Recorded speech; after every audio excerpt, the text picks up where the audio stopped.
नाज़रीन, ब्रेक के बाद एक बार फिर आपका खैर मकदम है। आप देख रहे हैं प्रोग्राम खास खबर और आज हमारे स्टूडियो में मौजूद हैं स्पेशल कॉरेस्पोंडेंट जनाब यू श्रीनिवास जी।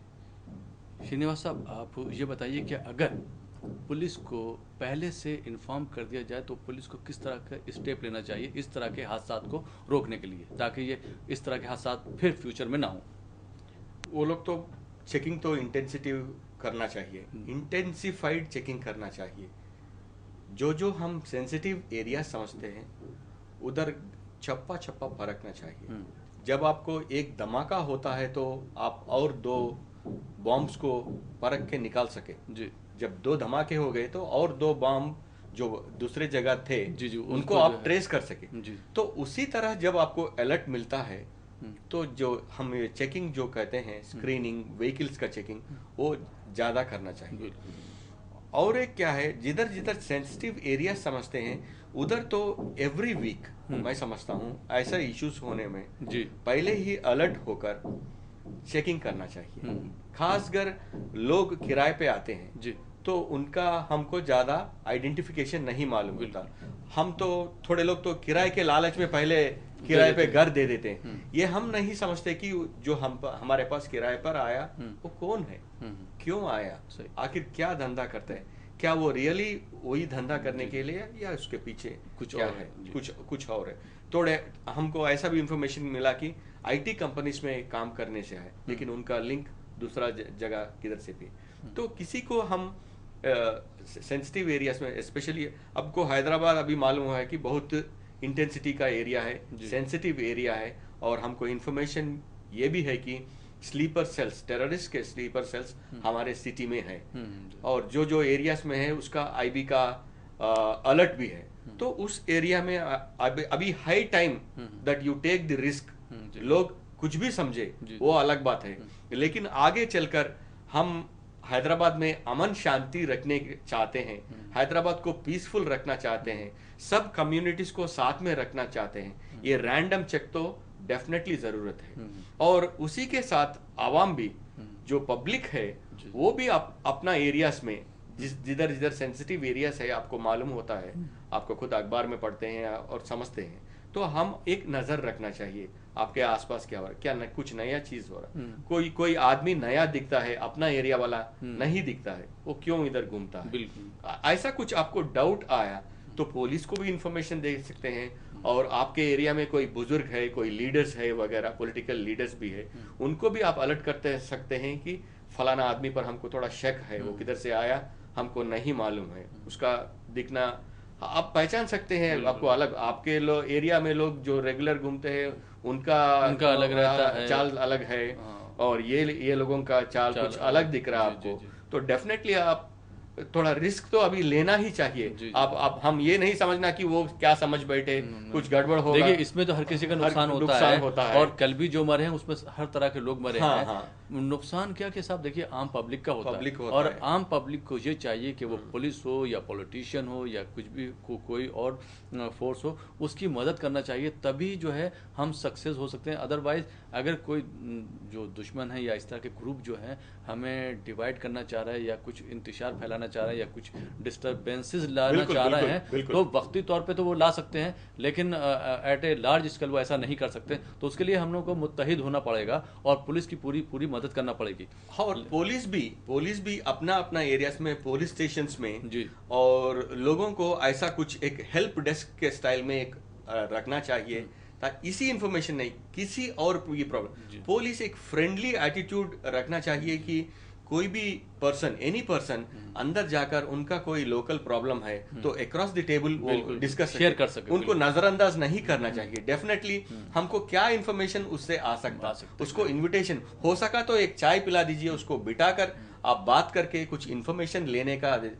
हम नहीं समझना, पुलिस नहीं समझना कि हम बहुत बिजी है, हमारे ऊपर बहुत केसेस है, सॉल्व करना है, किसी मंत्री का प्रॉब्लम है, वो सब नहीं। कब जनरल पब्लिक को एक बैठने के, इसके पहले एक पीआरओ का सिस्टम था हर पुलिस कमिश्नर के पास, और हर पुलिस स्टेशन में एक उस लोकल एरिया में एक एसीपी के लेवल में एक पीआरओ का भी सिस्टम था। जी। अगर लोग पुलिस से डायरेक्टली नहीं बात करना चाहते तो उस पीआरओ के जाकर, वो तो पुलिस वाला नहीं है। जी। मीडिया वाला है या कोई दूसरा है, तो उसके साथ बातचीत करके आप इंफॉर्मेशन अपना दे सकते हैं। या कुछ हेल्प बॉक्स या हेल्प डेस्क लगा दें ताकि आप इंफॉर्मेशन लिख के उस बॉक्स में डाल पुलिस स्टेशन के सामने अगर कोई बॉक्स आप लगाने से कोई लिखकर कुछ नंबर लिखकर कुछ पता लिखकर और वो बॉक्स में रख, और उस बॉक्स को आप रेगुलरली मॉनिटर करना चाहिए कि हमको इस एरिया से क्या इंफॉर्मेशन आ रहा है। तो बहुत वो यूजफुल होगा उस इंफॉर्मेशन।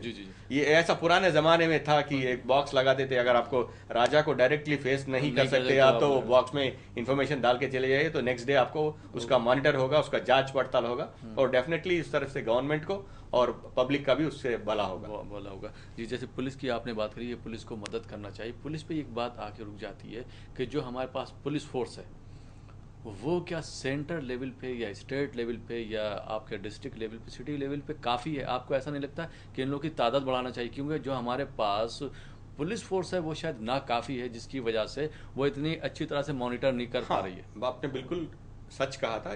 इस 2-3 हफ्ते पहले हमारे सिटी पुलिस ने एक 2000 लोगों को रिक्रूटमेंट करने का एक एडवर्टाइजमेंट दिया था, वो स्पेसिफिकली सिटी के लिए। अच्छा। मतलब बाहर के स्टेट वाले उसमें अप्लाई नहीं कर सकते, अपने स्टेट में बाहर वाले भी अप्लाई नहीं कर सकते। अच्छा। सिर्फ सिटी लोगों के लिए 2000 का रिक्रूटमेंट अभी चल रहा है। और एक उसमें एक मशवरा मैं देना चाहता हूँ कि जो आप रनिंग वगैरह का लगाते हैं वो तो बहुत सख्त है। 5 किलोमीटर भागना, हमको ऐसा भी मालूम हुआ कि लोग भागते भी गुजर गए, हार्ट अरेस्ट होकर गुजर गए, क्योंकि एक ही दम में थोड़ा ऐसा करना मुश्किल होता। अगर उसको थोड़ा वो भागने का वगैरह थोड़ा टेस्ट जो सख्ती है उसको थोड़ा आप रिड्यूस करके ड्यूरिंग द ट्रेनिंग प्रोसेस आप बढ़ाएंगे तो आपका रिक्रूटमेंट बहुत इजी होगा। और एक चीज है, जब ऐसे हादसा होते हैं, अब तो NIA, ऑक्टोपस, ऐसा स्पेशल टीम को रात में स्पेशल टीम्स को एक स्पेशल फ्लाइट में हैदराबाद आना पड़ा। जी। हाँ, हमारे पास भी एक विंग है NIA का, लेकिन एक स्पेशल टीम को तो फ्लाइट में आना पड़ा। उसके बाद में यूनियन होम मिनिस्टर दूसरे फ्लाइट में सुबह तक आ गए थे। मैं समझता हूँ डेफिनेटली हर पुलिस ऑफिसर्स को, ये रेगुलर जो बीट कांस्टेबल आप कहते हैं, उनको भी आप इस एक्सप्लोजिव्स में, IEDs में और दूसरे ऐसे इश्यूज में, टेररिस्ट एक्टिविटीज के इश्यूज में आप थोड़ा उनको पहले से मिनिमम ट्रेनिंग, ताकि आपको देखते ही वो पहचान सके कि इधर कुछ IED कुछ प्रॉब्लम है। ऐसे इश्यूज में वो पुलिस को भी थोड़ा ट्रेनिंग मिलना चाहिए, मतलब टेक्निकली भी उनको इक्विप करना चाहिए। बिल्कुल। जस्ट भाग दौड़ करना या किसी को गुंडे को पकड़ के लेना वैसा नहीं, टेक्निकली स्पेशली ऐसा टेररिस्ट एक्टिविटीज में लोगों को कैसा परखना, एक्सप्लोसिव डिवाइसेस है उसको कैसा डिफ्यूज करना, और कोई नया चीज दिख रहा उसके ऊपर कैसा आशंका लगाना, ऐसे टेक्निकली भी मिनिमम ट्रेनिंग तो सब पुलिस ऑफिसर्स को देना चाहिए। और इस इश्यूज में लेडीज को भी इन्वॉल्व होना चाहिए। इस तरह की जो सिचुएशन जब आती है, जब से जैसे कल हुआ, तो वहाँ पे एक चीज़ अच्छी थी कि पब्लिक ने बहुत ज़्यादा आगे बढ़ चढ़कर एक दूसरे की मदद की। वहाँ पे लोग बहुत अच्छा। जो जख्मी हो गए थे, पहले भी हुआ था जी, लोगों को ऑटो में बिठाल के भेजा गया, फिर उसके बाद जो एम्बुलेंस आई थी वहाँ पे भी भेजा गया। पुलिस तो अपना काम कर रही थी, लेकिन पब्लिक ने भी काम किया, तो उनको मैं सैल्यूट करता हूँ कि उन्होंने इतना अच्छा काम किया, और उनकी वजह से कितने लोगों की जानें बच गई। सही बात। अगर इस तरह के हालात होते तो श्रीनिवास जी, हम लोगों को क्या स्टेप लेना चाहिए? सबसे पहले हमारा क्या मोटिव होना चाहिए सबसे पहले मदद करने का, ताकि हम जो है ऐसे हादसात को मतलब कम से कम लेवल पे कर सकते? क्या होना चाहिए? इमीडिएटली फर्स्ट एड का तो प्रबंध करना चाहिए। थोड़े लोग समझते हैं कि कोई जख्मी हो गए तो पानी पिलाना चाहिए, लेकिन पानी नहीं पिलाना चाहिए जी। तो उनको कम से कम इमीडिएटली हम फर्स्ट एड कैसा, हर गाड़ी में फर्स्ट एड का होता है। अब जो भी व्हीकल जाता है 4 व्हीलर या 2 व्हीलर, उसमें छोटा फर्स्ट एड किट तो आजकल डेफिनेटली है। तो लोग उसको रोककर फर्स्ट एड जितना जल्दी दे सकते उसको फर्स्ट एड देना चाहिए, और एम्बुलेंसेस को जितना जल्दी बुला सकते हैं उनको बुलाना चाहिए।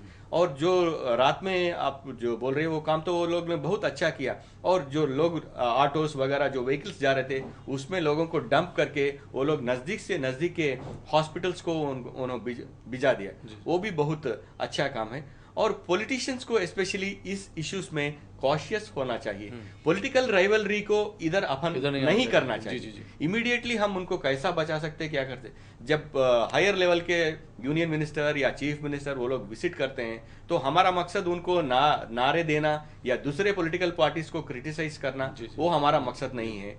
पब्लिक को कैसा हम बचा सकते हैं, इस ऐसा इश्यूज फ्यूचर में, ऐसे धमाके फ्यूचर में कैसा नहीं होना देंगे, उस सिलसिले में गवर्नमेंट को हम आगे बढ़कर हेल्प करना चाहिए। बिल्कुल उस जगह में क्रिटिसिज्म को हम कोई जगह नहीं देना चाहिए। बहुत बहुत शुक्रिया। नाज़रीन, आपने सुना हमारे श्रीनिवास साहब को जो कल जो बम ब्लास्ट हुए उस पर रोशनी डाल रहे थे। दोस्तों, एक चीज़ आपको जहन में रखना चाहिए कि जब इस तरह के वाक़यात होते हैं तो कभी किसी पर उंगली उठाने से पहले आप मदद के लिए दौड़िए, क्योंकि इसमें जब इस तरह के वाक़यात होते हैं या हादसा होते हैं तो इसमें रफ़ी साहब भी मरते हैं और चंद्रशेखर जैसे लोग भी मरते हैं जो पुलिस सब इंस्पेक्टर की तैयारी कर रहे थे, जो अपने घर का एक चश्मो चिराग था वो भी इस बम ब्लास्ट में मारा गया। हम इन सब के लिए हमारी और मुंसिफ टीवी की दिल से दुआ है कि इनको, इनके वालिदैन को, इनके घर वालों को जो है राहत नसीब करे। और इस प्रोग्राम में फ़िलहाल इतना ही। अपने दोस्त अहमद राहिल पाशा को मुंसिफ टीवी की पूरी टीम के साथ इजाज़त दीजिए। आदाब।